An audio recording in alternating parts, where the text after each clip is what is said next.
Forced from their lands due to starvation and disease, the Irish looked to workhouses for relief. The workhouse itself, it was the last resort of the destitute poor in Ireland. There were 163 in Ireland, and as an institution, they've been described as the most hated and feared institution in Ireland ever.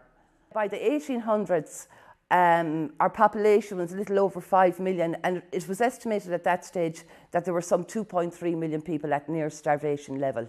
And the thing about the workhouse system is, people had to come in here and live here. It was a system of indoor relief. There was a population of some 8 million people.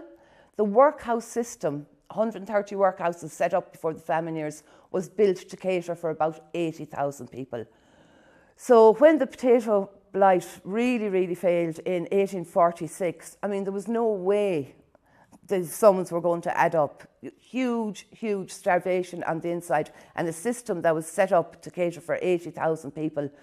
So of course at that stage things were so bad on the outside that people flocked to the workhouses, and in many cases they didn't get in many cases they didn't even make it as far as the workhouse.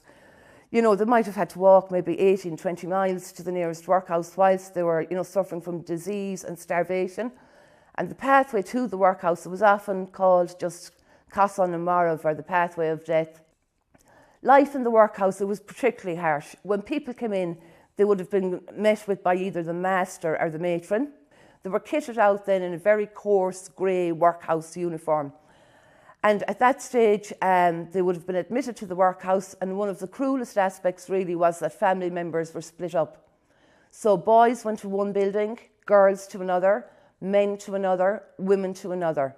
Children, if they were aged 2 or less, they were allowed to stay with their mother, but if they were older, if they were 3 or more, they were separated from their mothers. Death in the workhouse during the bad years was just a way of life.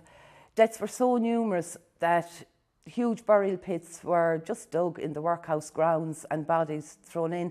And if we think about it, like even the poorest of the poor prior to the famine years would have had a wake of 2 or 3 days. Burial is so important for people, but they were just thrown in largely without coffins into huge burial pits and maybe covered with lime to stop the disease going down. And if we think of, with 130 workhouses built to cater for 80,000 people, we had millions of people starving. Yeah, the death of the overcrowding was just huge, and I don't think we can imagine, what it might have been like with, maybe 3,000 starving, dying people in the one location, and people going mad and wailing, and the stench because sanitation was poor and conditions were poor.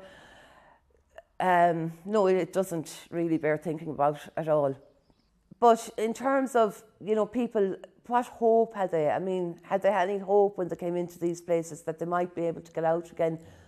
The one way was through immigration. Starvation and destitution forced the strongest to look at a life away from their homes, and the mass emigration from Ireland began.